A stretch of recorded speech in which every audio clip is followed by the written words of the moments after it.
Hey everybody, what's up? Ezel Senpai here with a deck profile update. So, I originally wasn't going to do this video until January.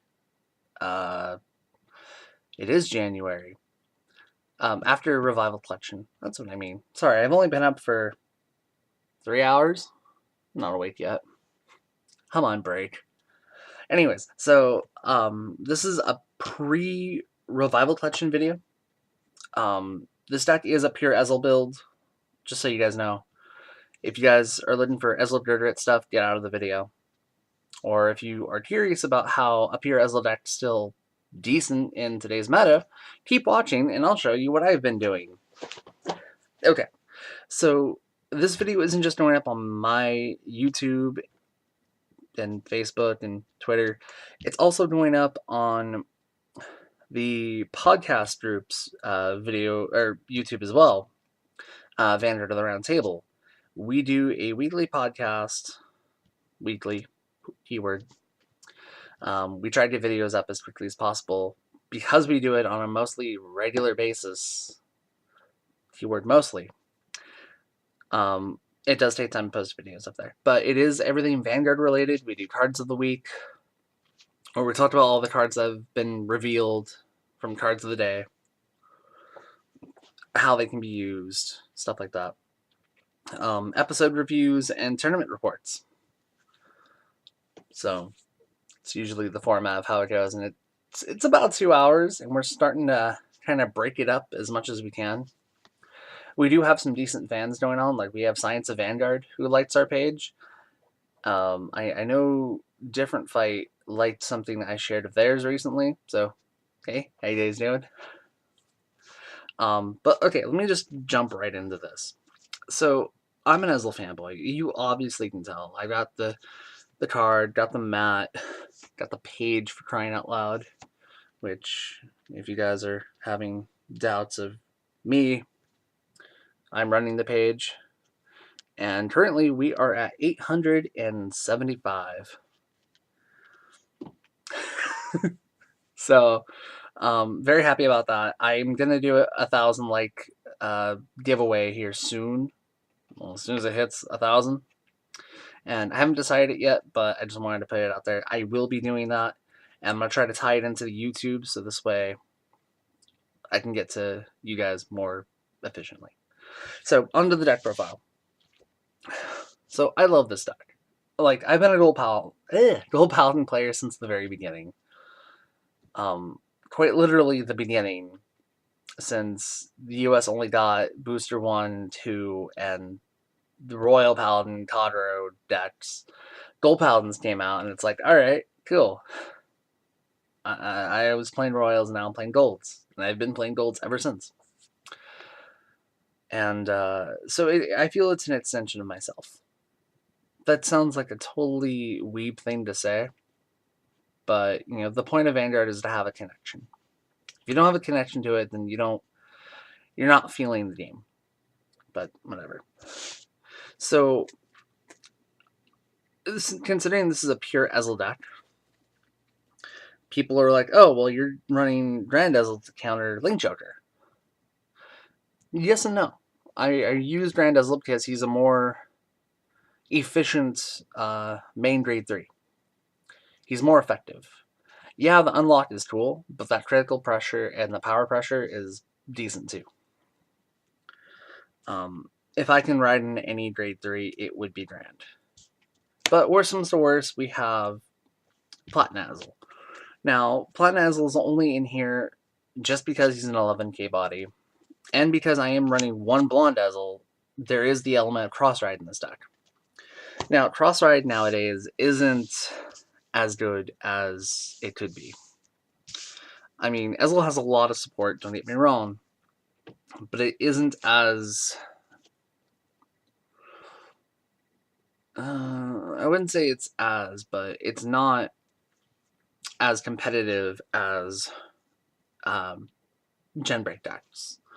But I'm making do. I mean, it's very situational, but I mean, these will eventually be replaced with Raven by Saturday, so. And then Pure Cross Ride is going to be its own separate build that I'll do a deck profile on later, which to be completely honest, isn't going to be that far different from this. Maybe the strides will be different.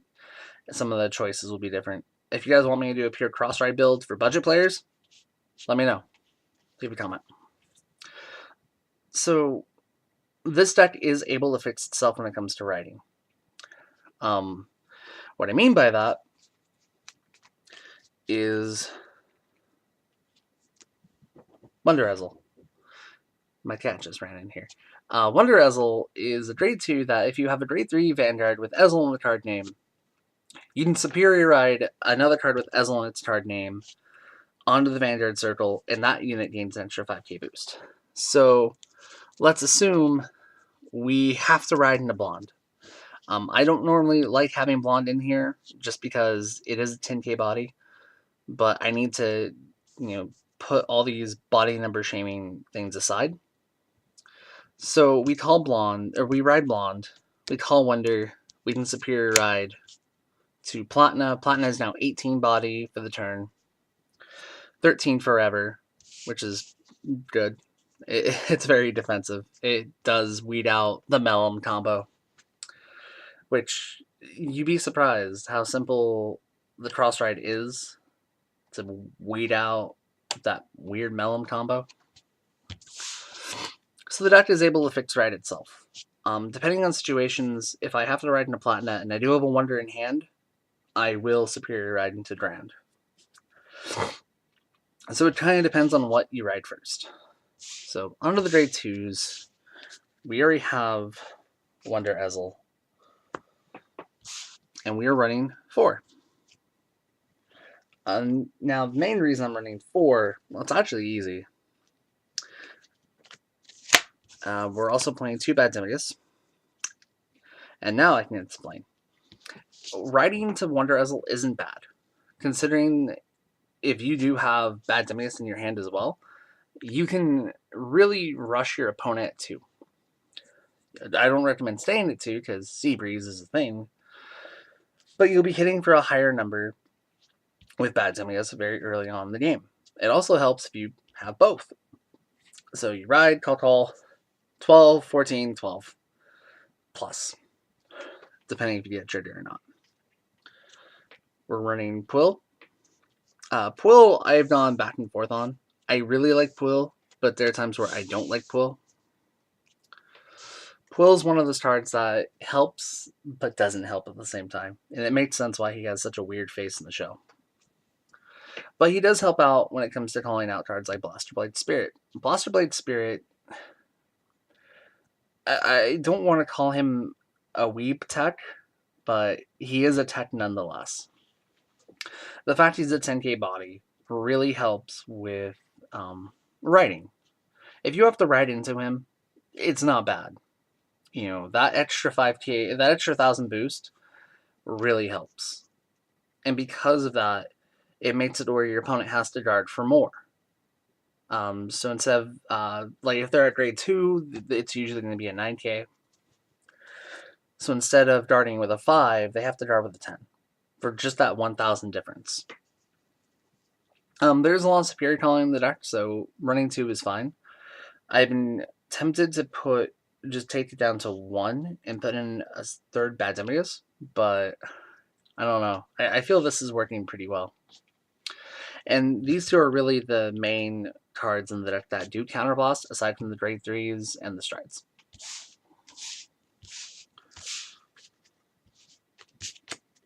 Next, we will go on to the 1s. In this build, we are playing the G Perfect. Because, countercharge is a great thing. 4 Stride Fodders, 4 Hoel, and 2 Jeffrey. Now, the G Perfect, I don't have to say anything for it. It is necessary for most Gold Paladin decks. It is very necessary for Gerduit, but Gerduit can't use it to the fullest extent. And that's why I don't like playing Gerduit. I can go into a whole video talking about what I like and don't like about Ezel Gerduit. But I'll do that in another video. So this is a stride-based deck. I want to stride as often as possible, so the stride fodders are here. Most of the time, it is just going to be, oh, hey, there's a platinum in my hand, ditch it. Or, oh, I didn't ride into blonde, so I can't cross-ride, so I'll go ahead and ditch it. But, I mean, it's fine. Howl here, or Howl, if you have an Ezel Vanguard, you can countercharge one, soul charge one when he's placed on the rear guard circle, which is so cool. This is something that Ezel needed so badly. And the fact that it nets you one soul as well really helps for those Brand Ezel plays. It helps with the Gerduit play. It helps with a lot of things. And it helps manage the damage as well, along with the G Perfect. And Melligans was just counterproductive. Jeffrey here, he is Unite. Essentially, when he boosts a unit and you're in Unite, he goes into the soul at the end of the battle and you draw a card. I'm going to replace this with Horsa more than likely once I get my Ravens, just to set up bigger columns. But Jeffrey's good for that extra draw. Next, we'll go into the zeros. So for this build, it's kind of strubbish, but it kind of needs to be because of how certain decks are.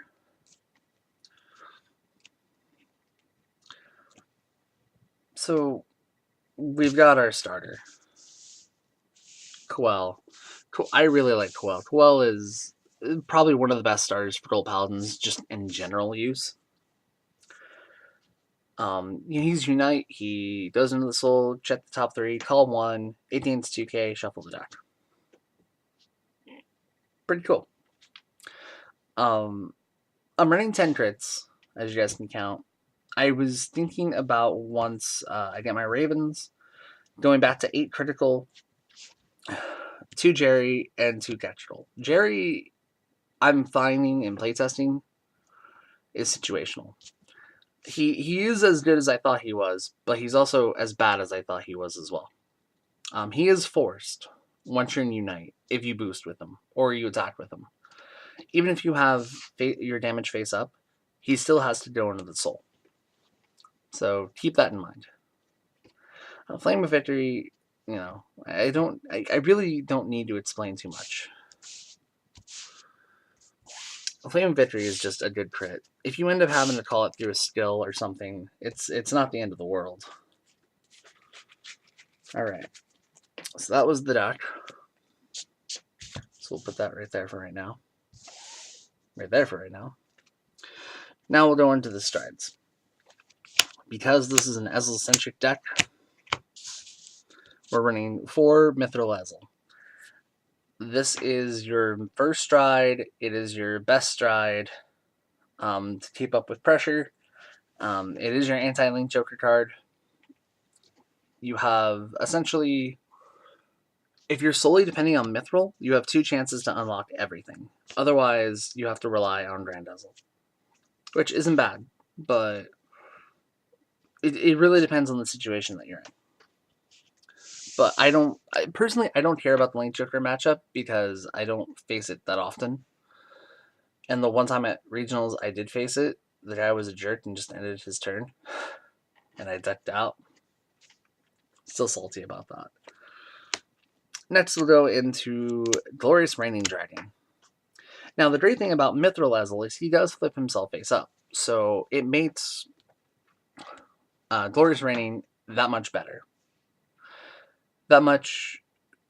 So much better than Spirit Cross. Spirit Cross was just, who cares? Glorious Reigning Dragon, he is a Unite still, so you already have to call out 2, but his skill doesn't activate until he attacks. So you can use like cards like Twill to combo it off.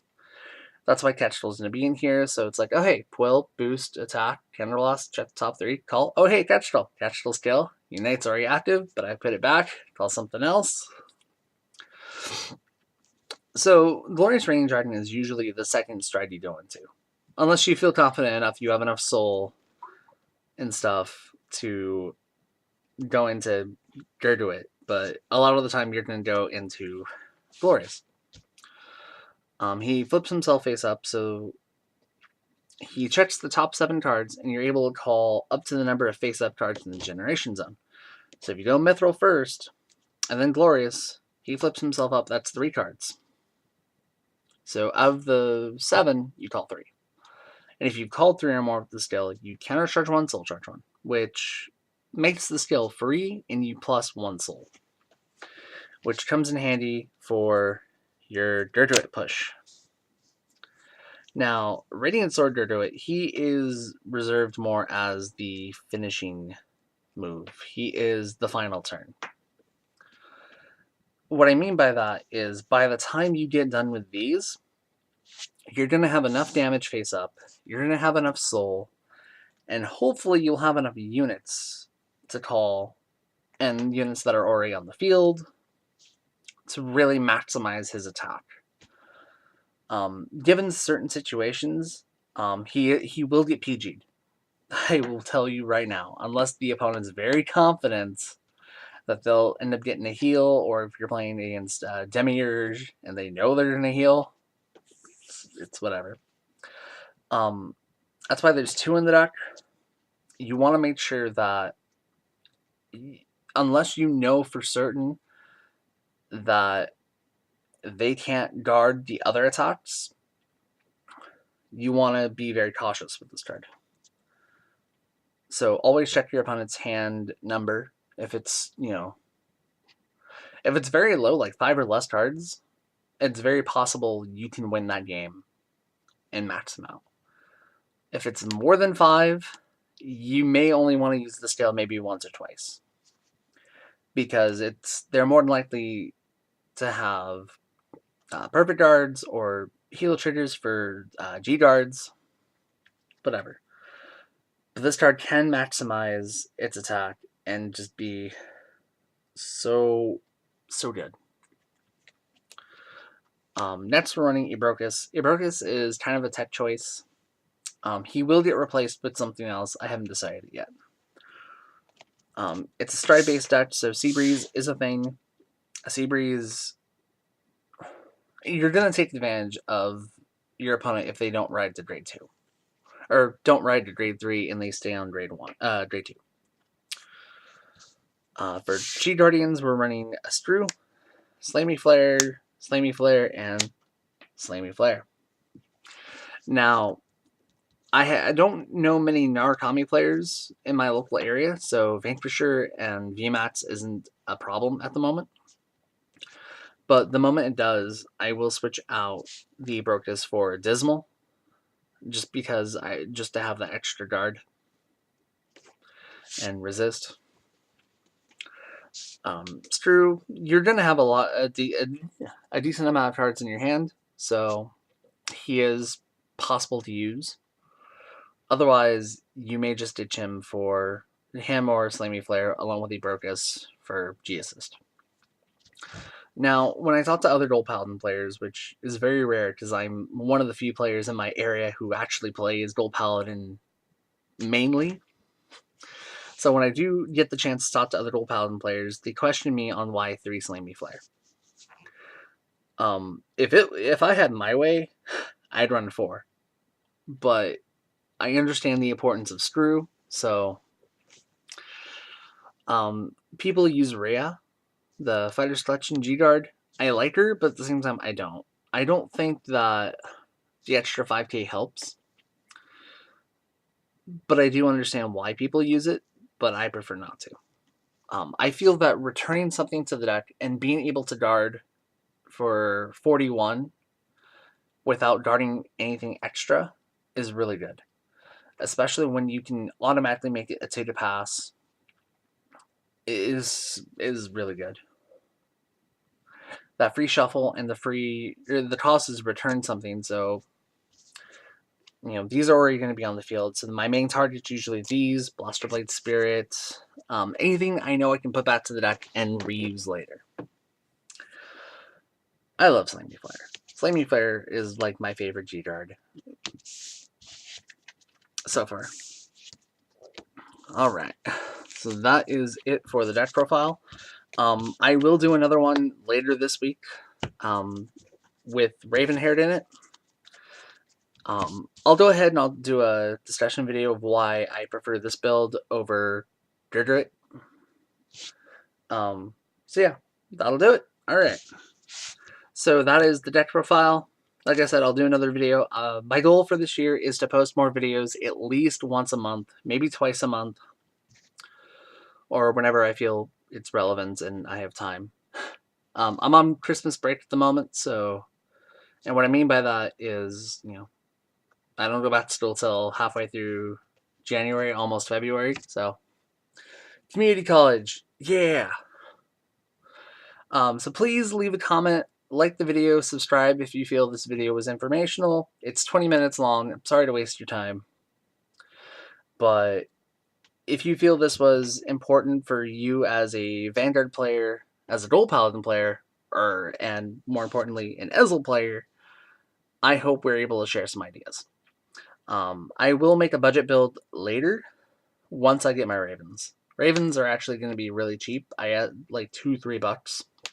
So it's going to be good. Okay, so I'm going to go ahead and end the video here. Please go check out the Facebook page. Links will be in the description below to not just the Facebook page, but also Vanguard of the Roundtable page.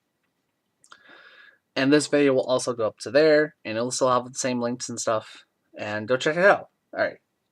Catch you later, guys. Stay humble.